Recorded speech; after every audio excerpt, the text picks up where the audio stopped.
എല്ലാവർക്കും നമസ്കാരം. നമുക്ക് ഇന്ന് സംസാരിക്കാനുള്ളൊരു വിഷയം പാലാ നഗരസഭയിൽ പൊൻകുന്നം പാലത്തിന് താഴെ സർക്കാർ റവന്യൂ പുറമ്പോക്ക് ഭൂമി സ്വകാര്യ വ്യക്തി ഓമ്പള്ളി ബിജി തോമസ് എന്ന് പറഞ്ഞ വ്യക്തി കയ്യേറി കേരള കോൺഗ്രസിൻ്റെ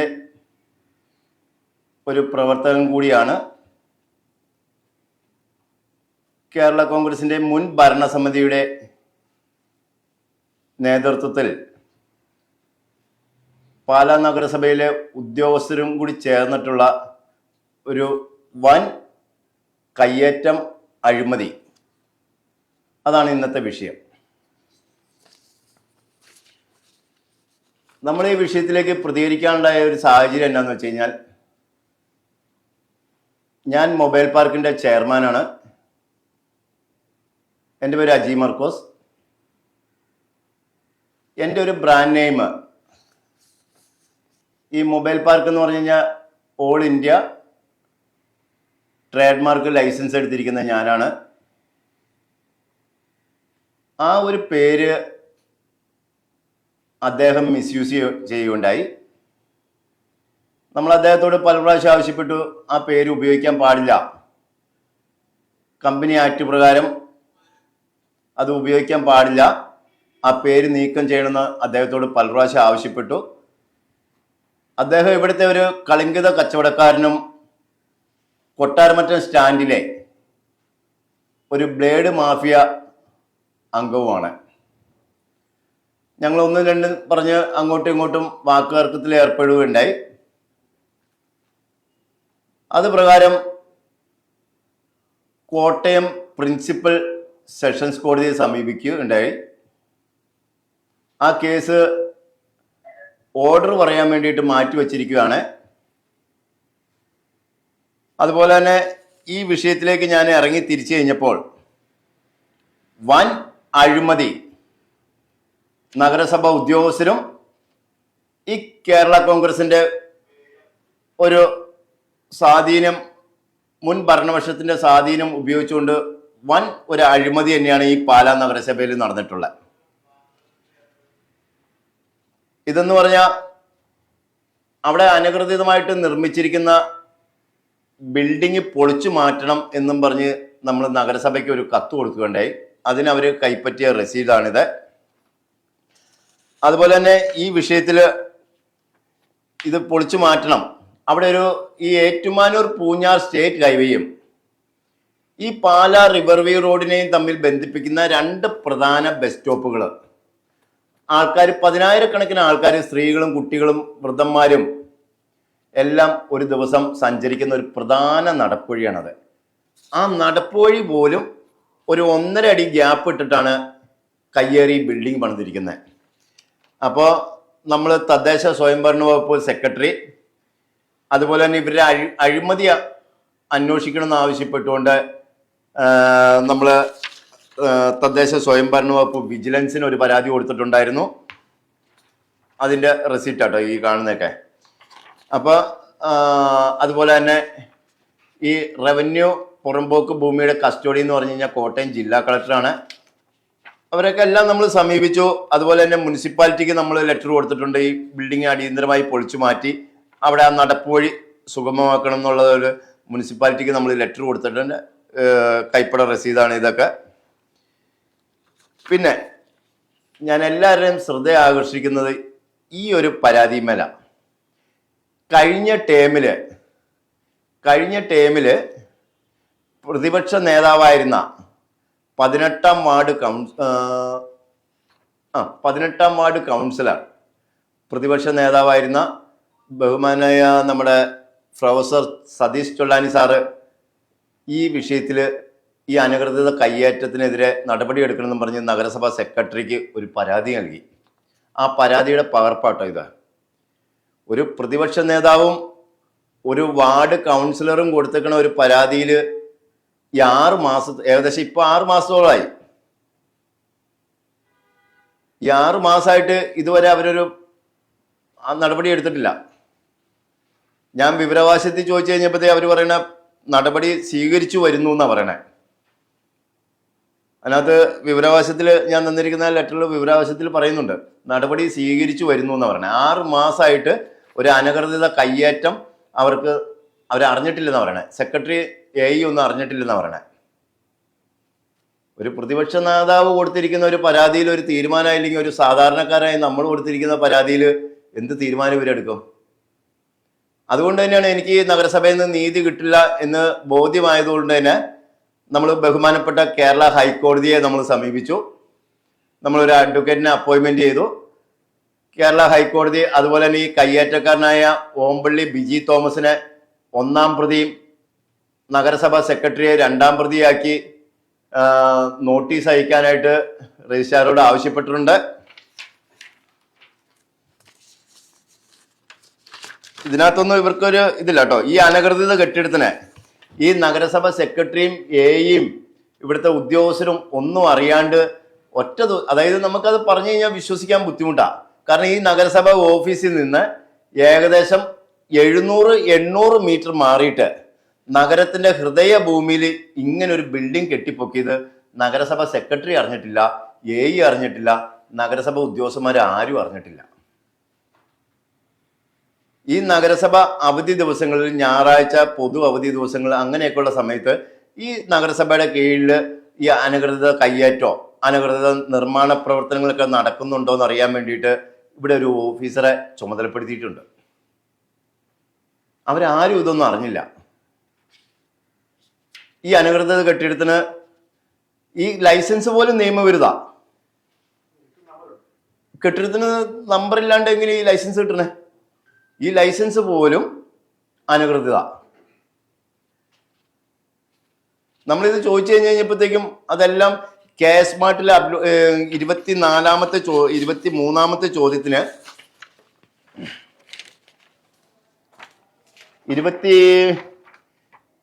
22ാമത്തെ ചോദ്യത്തിന് ഇവര് നഗരസഭ നൽകിയിട്ടുള്ള മറുപടിയുണ്ട്. സ്മാർട്ടിൽ അപ്ലോഡ് ചെയ്തിട്ടില്ല. സ്മാർട്ടിൽ അപ്ലോഡ് ചെയ്തിട്ടില്ല, ഫോട്ടോ കാര്യങ്ങളൊന്നുമില്ല. കാരണം ഈ സ്മാർട്ട് എന്ന് പറഞ്ഞ സർക്കാരിന്റെ ഒരു ആപ്പില് ഇതൊന്നും അപ്ലോഡ് ചെയ്യാണ്ട് അടുത്ത സ്റ്റേജിലേക്ക് ഇതെങ്ങനെ ജനറേഷൻ ആവും? കാരണം പുള്ളിയുടെ രാഷ്ട്രീയ സ്വാധീനം അതുപോലെ ഒരു വലിയൊരു രാഷ്ട്രീയ സ്വാധീനമുണ്ട് അദ്ദേഹത്തെ. അതിന് നഗരസഭ ഉദ്യോഗസ്ഥർ ഒത്താശയും അതിന് കൊടപിടിക്കുകയും ചെയ്യുക. സാറേ, ബിൽഡിങ് അനധികൃതമാണെന്നല്ല, ഇവിടെ നമുക്ക് ബങ്ക് ലൈസൻസ്, അതായത് നഗരസഭയിൽ നിന്ന് വിരമിക്കുന്ന ജീവനക്കാർക്ക്, ഈ നഗരസഭയിൽ നിന്ന് ലാസ്റ്റ് ഗ്രേഡ് വിരമിക്കുന്ന ജീവനക്കാർക്ക് പണ്ട് ഒരു ഉപജീവന ഉപാധിയായിട്ട് ഒരു ബങ്ക് കൊടുക്കുന്ന ഒരു പെട്ടിക്കട. അതായത് ഈ ബങ്ക് എന്ന് പറയുന്നത് നമ്മുടെ ഈ സബ് ജയിലിന്റെ വാതിക്കയില് സിവിൽ സ്റ്റേഷന്റെ അവിടെയായിട്ട് ഒരു പെട്ടിക്കടയുണ്ട്. 4 തടി തൂണില് പലക കൊണ്ടടിച്ച ഒരു 24 സ്ക്വയർ ഫീറ്റ്, ഏകദേശം ഒരു 6x4, ഒരു 24 സ്ക്വയർ ഫീറ്റ് 26 സ്ക്വയർ ഫീറ്റ് തീർന്ന ഒരു സാധനമാണ് ഈ ബങ്ക് എന്ന് പറയുന്നത്. അതിപ്പോൾ ഈ ഒഴിവുള്ള സ്ഥലങ്ങൾ അവിടെ ഇവിടെയൊക്കെ ഇങ്ങനെ അനുവദിക്കാറുണ്ട്.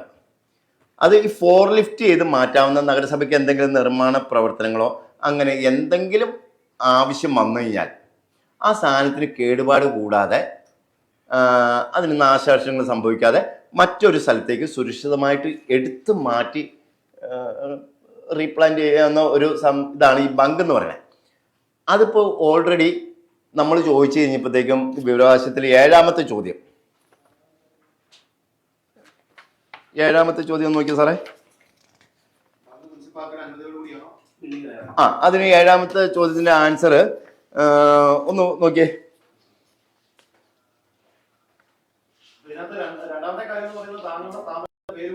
അതാണ് മെയിൻ ആയിട്ടുള്ള കാര്യം. ഈ 7ാമത്തെ ചോദ്യത്തിന് തന്നിരിക്കുന്ന ആൻസർ ഫയലുകൾ പരിശോധിച്ചതിൽ അത് ബിൽഡിംഗ് ആക്കാൻ നഗരസഭ പെർമിഷൻ കൊടുത്തിട്ടില്ല. 7ാമത്തെ ചോദ്യത്തിന് നഗരസഭ സെക്രട്ടറി തന്നെ എഴുതി ഒപ്പിട്ട് തന്നിക്കണയാ. ഫയലുകൾ പരിശോധിച്ചതിൽ ബങ്ക് ബിൽഡിംഗ് ആക്കാൻ നഗരസഭ അനുമതി നൽകിയിട്ടില്ല. അപ്പോ എങ്ങനെയാണ് സാറേ അവിടെ ഒരു ബിൽഡിംഗ് ആയത്? എന്റെ നടപടി എന്ന് പറഞ്ഞു കഴിഞ്ഞാല് ഞാനിപ്പോ ഓൾറെഡി ഹൈക്കോടതിയിൽ റിട്ട് ഫയൽ ചെയ്തിട്ടുണ്ട്. പിന്നെ നമ്മുടെ ബ്രാൻഡ് നെയിം ഉപയോഗിച്ചിരിക്കണമുണ്ട്. നമ്മൾ കോട്ടയം പ്രിൻസിപ്പൽ ഡിസ്ട്രിക്ട് സെഷൻസ് കോടതിയിൽ കോപ്പിറൈറ്റിന്റെ ഇതിനകത്ത് നമ്മൾ കൊടുത്തിട്ടുണ്ട്. പിന്നെ കഴിഞ്ഞ ദിവസം നഗരസഭയിൽ ചെന്ന് ചോദിച്ചു, നമ്മുടെ പ്രൊഫസർ തന്നിരിക്കുന്ന പരാതിയുണ്ട്, ഞാൻ തന്നിരിക്കുന്ന പരാതിയുണ്ട്, പിന്നെ ആൾക്കാർക്കൊക്കെ അവിടെ നടക്കാനായിട്ടുള്ള ബുദ്ധിമുട്ടുകളുണ്ട്. അതൊക്കെ ഒരു തീരുമാനം എന്തായെന്ന് വെച്ചപ്പോഴത്തേക്കും വളരെ ധാർഷ്ട്യത്തോടു കൂടിയാണ് സെക്രട്ടറി സംസാരിക്കുന്നത്. അദ്ദേഹം കടിച്ചു കീറാൻ വേണ്ടി വരുക, നമ്മളെയൊക്കെ തല്ലുന്ന ഒരു രീതിയിലാണ്. അപ്പൊ എനിക്ക് മനസ്സിലായി ഏതാ ഇതിനൊക്കെ ഒത്താശ ചെയ്തു കൊടുക്കുന്നത് സെക്രട്ടറിയും എയുമാണ്. കാരണം ഇതിനൊരു തീരുമാനം ഉണ്ടായില്ലെങ്കിൽ വരും ദിവസങ്ങളിൽ നഗരസഭയുടെ വാതിക്കല് മരണം വരെ ഇതിനൊരു തീരുമാനം ഉണ്ടാവുന്നത് വരെ നഗരസഭ വാതിക്കല് നിരാഹാര സത്യാഗ്രഹം ഞാൻ കിടക്കും. ഇതിന് തീരുമാനം ഉണ്ടാവുന്നത് വരെ ഞാൻ അവിടെ കിടക്കും. അവിടെ കിടന്ന് മരിച്ചെന്ന് പറഞ്ഞാലും ഇതിനൊരു തീരുമാനം ഉണ്ടാവണം. അതുപോലെ തന്നെ നമ്മൾ പാലാ ഡിവൈഎസ്പിക്ക് ഇന്നൊരു പരാതി കൊടുക്കുന്നുണ്ട്. കാരണം നമ്മളെ വെട്ടിയെരിഞ്ഞ് മീനച്ചിലാറ്റിൽ കൂടി ഒഴുക്കണമെന്നാണ് പറയണത്. കാരണം ഇവൻ്റെയൊക്കെ ഭീഷണി മുഖാന്തരം നമുക്ക് റോട്ടിൽ കൂടി ഇറങ്ങി നടക്കാൻ വയ്യാത്ത അവസ്ഥയാണ്. കാരണം ഇവനൊരു കളങ്കിത കച്ചവടക്കാരനാണ്. ഈ ഓമ്പള്ളി ബിജി തോമസ് എന്ന് പറഞ്ഞ ഒരു കളങ്കിത കച്ചവടക്കാരനും ഈ കൊട്ടാരമറ്റ സ്റ്റാൻഡില് പാവം പിടിച്ച ഈ ഡ്രൈവർമാര്, കിളി, അതുപോലെ ചെക്കർ, ഈ കണ്ടക്ടർമാർക്കൊക്കെ ബ്ലേഡിന് പലിശയ്ക്ക് കൊടുക്കുന്ന ഒരു വ്യക്തിയാണ്. ഞാൻ വെറുതെ പറയണല്ല, നിങ്ങളൊക്കെ ഒരു രാവിലെ 7 മണി മുതൽ ഒരു 11:30 വരെയൊക്കെ ഒന്ന് രഹസ്യമായിട്ട് ഒന്ന് വീക്ഷിച്ചു കഴിഞ്ഞാൽ ഇത് ബോധ്യമാവും ഇത് സ്റ്റാൻഡ് പിരിവാണോ ബ്ലേഡാണോ എന്ന്. അങ്ങനെ ഇവനൊക്കെ ഒരു കളങ്കിത കച്ചവടക്കാരനാണ് ഇവനൊക്കെ. സെക്രട്ടറി ഉൾപ്പെടെ, സെക്രട്ടറിയും എയും ഇവരൊന്നും അറിയാണ്ട് ഇതിനകത്ത് ഒരു ഇതുണ്ടാവില്ല. കാരണം ഇത് ഒരു ദിവസം കൊണ്ട് കൂണ് മുളയ്ക്കുന്ന പോലെ ഒരു ദിവസം കൊണ്ട് മുളച്ചു വന്നൊന്നല്ലോ ഇത്രയും വലിയൊരു ബിൽഡിങ്. ഈ നഗരസഭയിൽ നിന്ന് ഏകദേശം 700 മീറ്റർ ദൂരെ മാറിയ ഈ സംഭവം ഉണ്ടാക്കണേ. ഒരു ദിവസം എത്രയോ വാഹനങ്ങൾ, എത്രയോ ആൾക്കാർ, ഈ നഗരസഭ ഉദ്യോഗസ്ഥന്മാർ തന്നെ അതിൽ കൂടി എത്രയോ പ്രാവശ്യം അങ്ങോട്ടും ഇങ്ങോട്ടും പോകുന്നുണ്ട്. നമ്മുടെ MLA ശ്രദ്ധയിൽ ഞാൻ പെടുത്തിയിട്ടുണ്ട്. അപ്പോൾ MLA പറഞ്ഞ പ്രകാരം നമ്മൾ ചെയർപേഴ്സന് ഞാൻ ഈ ഡോക്യുമെന്റുകളെല്ലാം കൊടുത്തിട്ടുണ്ട്. പുള്ളി അത് ഫയൽ പരിശോധിച്ചിട്ട് വേണ്ട നടപടി സ്വീകരിക്കാമെന്ന് നമുക്ക് ഉറപ്പ് നൽകിയിട്ടുണ്ട്.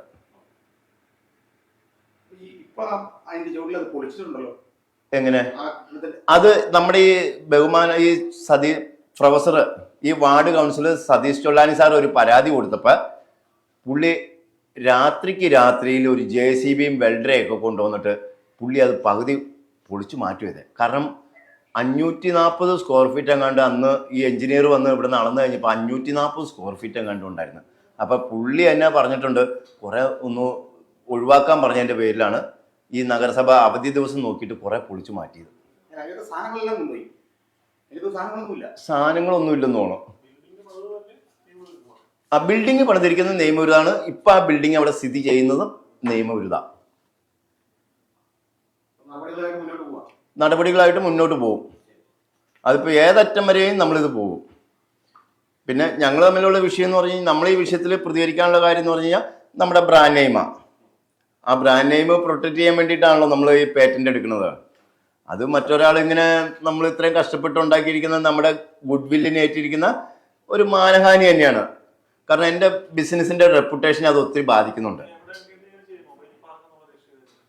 എങ്ങനെയാണ്? മൊബൈൽ പാർക്ക് എന്ന് പറഞ്ഞു കഴിഞ്ഞാൽ ഓൾറെഡി രജിസ്റ്റർ ചെയ്തിരിക്കുന്നത് നമ്മൾ കിടങ്ങൂരാണ്. കിടങ്ങൂർ നമ്മുടെ ഹെഡ് ഓഫീസാണ്. കിടങ്ങൂർ പോലീസ് സ്റ്റേഷൻ്റെ അടുത്ത് തന്നെയാണ്.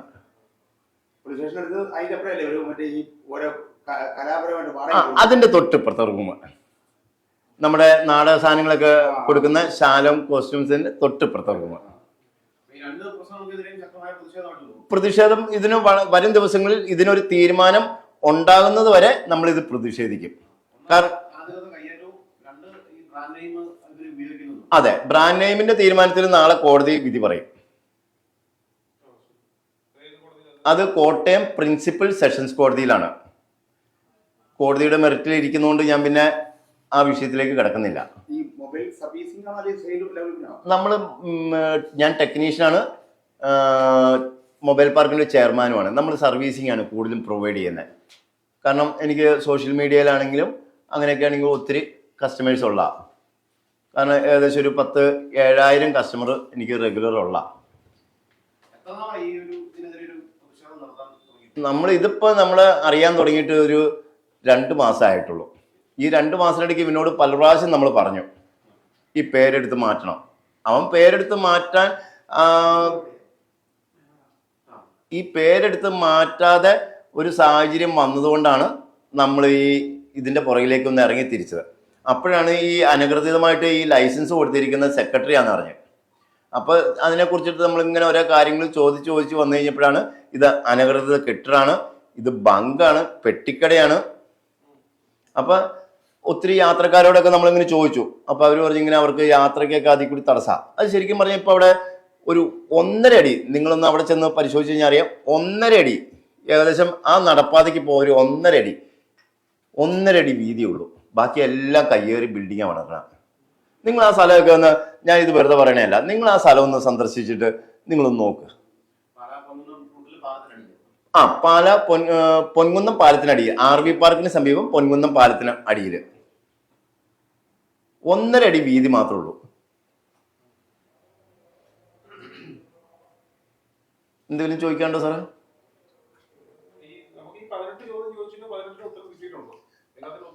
അതിനകത്ത് ഈ ബാധകല്ല എന്നാ പറയണേ. ഈ ബാധകല്ല എന്നുള്ളത് അവർ നിർവചിക്കണേ എന്താന്ന് എനിക്ക് മനസ്സിലാവുന്നില്ല. അപ്പൊ ഞാൻ അന്വേഷിച്ച് കഴിഞ്ഞപ്പോ അങ്ങനെ ഒരു തീരുമാനം നഗരസഭയിൽ ഇല്ല. കൗൺസിലർമാര് പാസ്സാക്കിയോ കൗൺസിലർമാരെ തീരുമാനം ഒന്നുമില്ല ഈ ബിൽഡിങ് പണിതതിന്. ഭീഷണിയുണ്ട്. ഇയാൾ എന്നെ വെട്ടിയരിഞ്ഞ് മീനച്ചിലാറ്റി കൂടി ഒഴുക്കുന്ന പറയണേ. ഇല്ല, എന്നെ മിനിങ്ങാന്ന് രാത്രിയിൽ എന്നെ ഫോൺ ചെയ്യണ്ടേ. അപ്പൊ ഞാൻ ചോദിച്ച് എന്താണെന്ന് ചോദിച്ചു കഴിഞ്ഞപ്പോഴത്തേക്കും അവൻ പെട്ടെന്ന് ഫോൺ കട്ട് ചെയ്ത്. അവന് ഇവിടെ ഓട്ടോ സ്റ്റാൻഡിൽ അവിടെ ഇവിടെയൊക്കെ പറഞ്ഞുകൊണ്ടിരിക്കുകയാണ്. അവനെ ഒന്ന് കൈ കിട്ടിക്കഴിഞ്ഞാൽ അവനെ 2 കൊടുക്കണം എന്നൊക്കെ പറയണേ. അപ്പൊ അവന്റെ ഭീഷണി പേടിച്ചിട്ട് തന്നെയാണ് നമ്മൾ SPക്ക് ഒരു പരാതി കൊടുക്കുക, DYSPക്ക് ഒരു പരാതി കൊടുക്കാന്ന് പറഞ്ഞാൽ. ഇവിടുന്ന് തീരുമാനം ഉണ്ടായില്ലെങ്കിൽ നമ്മളത് കോടതിയിലാണെങ്കിലും നമ്മൾ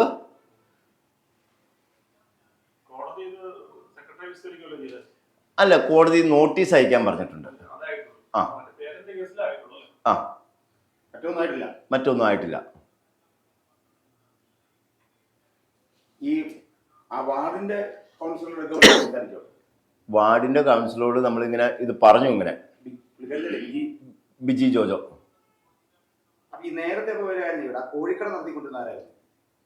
നമുക്ക് അറിയത്തില്ല. ഇത് അവിടെ പല സ്ഥാപനങ്ങൾ വന്നു. ഈ മീൻകട വന്നു, ഒരു കോഴിക്കട വന്നു, ഒരു 2 ചേച്ചിമാര് ഒരു കൊച്ചിനെ കൊണ്ട് വന്നു, ഒരു തയ്യൽക്കട വന്നു, ഒരു ലോട്ടറിക്കട വന്നു. അങ്ങനെ പല പ്രസ്ഥാനങ്ങൾ. ഇവൻ ഇപ്പൊ ഈ ഈരാറ്റുപേട്ടയുള്ളൊരു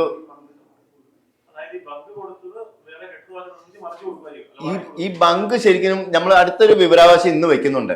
ഈ ബങ്ക് അനുവദിക്കുന്നത് ശരിക്കും പറഞ്ഞാൽ മുനിസിപ്പാലിറ്റിയിൽ നിന്ന് റിട്ടയർഡ് ആവുന്ന സമയത്ത് ജീവനക്കാർക്ക്, ലാസ്റ്റ് ഗ്രേഡ് ജീവനക്കാർക്ക് ജീവിത ഉപാധിയായിട്ട് കൊടുത്താൽ. പക്ഷെ ഇവൻ മുനിസിപ്പാലിറ്റി ജീവനക്കാരനാണോ എന്ന് നമുക്ക് സംശയമുണ്ട്.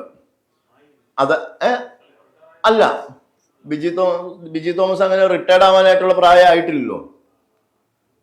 അയാൾക്ക് കിട്ടിയതാണെങ്കിൽ അയാൾ റിട്ടയർഡ് ആവാനുള്ള ഒരു പ്രായം വേണ്ടേ?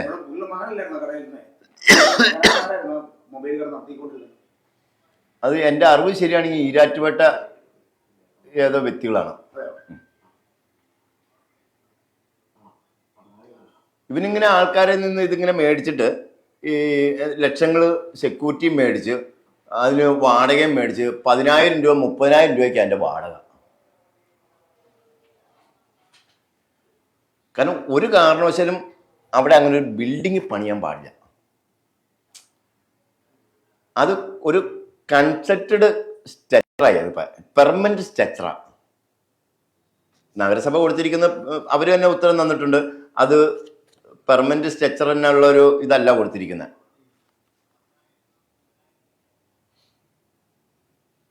ഒരു ജീവിത ഉപാധിയായിട്ട് കൊടുത്ത സാധനമാണ്. പുള്ളിയുടെ കേരള കോൺഗ്രസിന്റെ മുൻ ഭരണസമിതിയുടെ ഒത്താശയുടെയും നഗരസഭ ഉദ്യോഗസ്ഥരുടെ മൗനാനുവാദത്തോടെ എല്ലാം അങ്ങനെ ഒരു ബിൽഡിംഗ് ആയിട്ട് മാറിയത്. അപ്പൊ ഈ നഗരസഭയിൽ നടക്കുന്ന കാര്യങ്ങളൊക്കെ ഒന്ന് ഓർത്തു നോക്കി. വരും ദിവസങ്ങളിൽ ഇതിനെതിരെ വളരെ ശക്തമായി നമ്മൾ പ്രതികരിക്കുന്നതാണ്.